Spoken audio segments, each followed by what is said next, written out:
σας, καλώς ήρθατε στο κανάλι μου.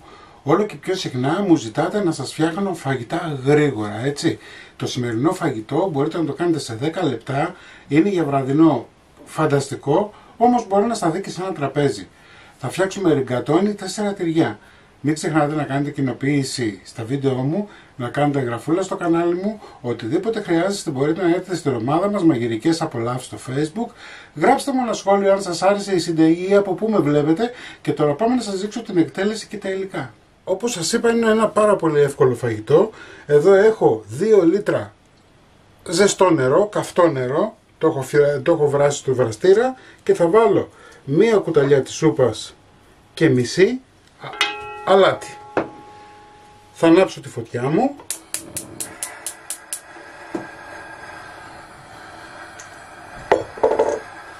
Θα ανακατέψω λιγάκι να λιώσει το αλάτι. Θα πάρουμε μια συσκευασία μακαρόνια τα οποία έχουν μεγάλη τρύπα, έτσι. Μπορείτε να βάλετε σέλινο, έτσι λέγεται αυτό εδώ. Μπορείτε να βάλετε πένες, μπορείτε να βάλετε ριγκατόνι, έτσι, οτιδήποτε έχει τρύπα μεγάλη για να μπορέσει να μπει μέσα η σάλτσα που θα φτιάξουμε και να γίνει ένα νόστιμο φαγητό. Θα το τελειώσουμε στο φούρνο για να λιώσουν και τα τυριά. Οπότε περιμένουμε να βράσει το νερό. Μέχρι να βράσει το νερό εμείς θα κάνουμε μια προεργασία. Εγώ βάζω και μπέικον, δεν είναι υποχρεωτικό όμως, όσοι θέλετε βάζετε. Το νερό μας έχει ήδη ξεκινήσει να κοχλάζει. Θα βάλουμε τα μακαρόνια και θα βράσουμε όση ώρα λέει ο κατασκευαστής στο πίσω μέρος, 1 λεπτό λιγότερο. Εντάξει. Μέχρι να βράσουν τα μακαρόνια, εμείς θα ξεκινήσουμε να κάνουμε την υπόλοιπη προεργασία. Πάμε να ανακατέψουμε λιγάκι.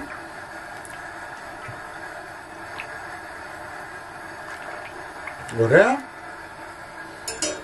Εδώ έχω 15 φέντες μπέικον, έτσι, αν θέλετε το βάζετε, αν θέλετε δεν το βάζετε, δεν είναι υποχρεωτικό δηλαδή στη συνταγή, απλά το κάνει πιο νόστιμο.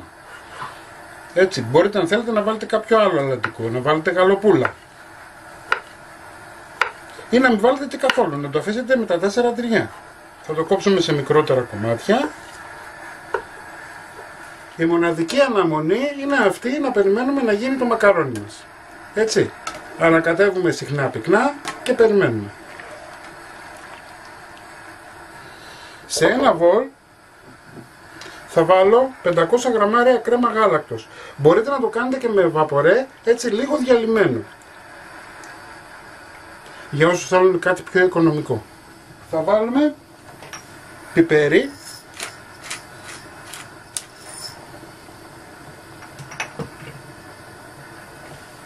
Λίγο ελαιόλαδο, 30-40 γραμμάρια.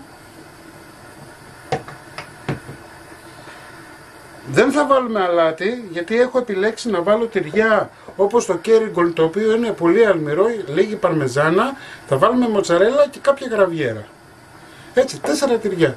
Θα κοιτάξετε τα τυριά, τα 2 να είναι λίγο δυνατά σε γεύση και τα άλλα 2 να μας είναι λίγο αδιάφορα, έτσι. Στην προκειμένη περίπτωση η μοτσαρέλα είναι αδιάφορη. Δεν έχει γεύση όσο μπορεί να έχει μια παρμεζάνα. Λοιπόν, περιμένουμε να βράσουν τα μακαρόνια και συνεχίζουμε. Βράσανε τα μακαρόνια στο χρόνο που θέλαμε, έτσι. Όσο λέει ο κατασκευαστής, 1 λεπτό λιγότερο. Στραγγίζουμε και ρίχνουμε κατευθείαν μέσα στην κρέμα γάλακτος. Βάλαμε τα μακαρόνια μας μέσα στην κρέμα γάλακτος και τώρα θα ανακατέψουμε.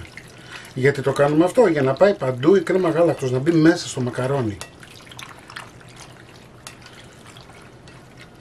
Ρίχνουμε το μπέικον. Ανακατεύουμε. Μην μου πείτε ότι δεν είναι εύκολο φαγητό.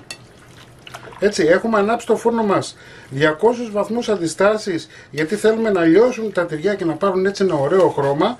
Λοιπόν, τώρα θα βάλουμε τα τυριά που σας είπα πριν, έτσι, αφενός για να σφίξει και η κρέμα γάλακτος. Ανακατεύουμε λιγάκι. Η ποσότητα των τυριών είναι στη δική σας την κρίση, έτσι, ανάλογα πόσο θέλετε να βάλετε εσείς. Και το οικονομικό βέβαια. παίζει πάντα πολύ μεγάλο ρόλο. Λοιπόν, το φαγητό μας είναι έτοιμο. Ωραία. Το αφήνουμε στην άκρη. Παίρνουμε ένα μεγάλο πυρέξ 25x35. Θα ρίξουμε μέσα τα μακαρόνια μας.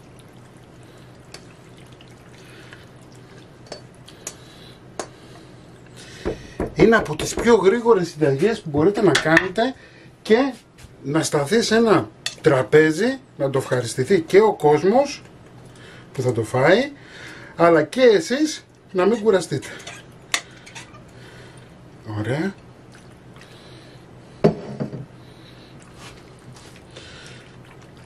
Απλώνουμε, να πάει παντού. Ό,τι υγρό έχει θα το ρουφήξει στο ψήσιμο.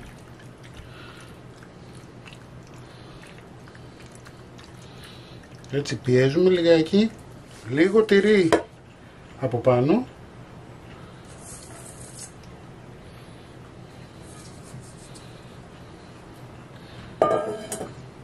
Όπως σας είπα και πριν, το τυρί είναι στην κρίση σας. Έτσι, εγώ έβαλα περίπου μισό κιλό και θα βάλω και 200 γραμμάρια μοτσαρέλα για να λιώσει από πάνω και να γίνει ένα όμορφο ψήσιμο. Μην ανακατεύσετε τη μοτσαρέλα με τα άλλα τυριά, γιατί θα σας κάνει άσχημο χρώμα από πάνω. Έτσι, όπως λέμε, πρώτα χορταίνει το μάτι και μετά το στομάχι. Είμαστε έτοιμοι, πάμε για ψήσιμο, 200 βαθμούς αντιστάσεις, μέχρι να πάρει ένα ωραίο χρώμα, γύρω στα 25 με 30 λεπτά. Τώρα εγώ τι να σας πω για αυτό το φαγητό, νομίζω ότι δεν χρειάζεται να σας πω τίποτα. Θα μου το αφήσετε 5-10 λεπτά να δέσει, έτσι, να μπει καλά στο μακαρόνι μέσα η σάλτσα και να σφίξει και θα σερβίρετε. Μην ξεχνάτε να κάνετε κοινοποιήσεις στα βίντεό μου, να κάνετε εγγραφούλα στο κανάλι μου, οτιδήποτε χρειάζεται μπορείτε να έρθετε στην ομάδα μας, μαγειρικές απολαύσεις στο Facebook και εμείς θα τα ξαναπούμε πάλι με ένα επόμενο βίντεο. Γεια και χαρά σας!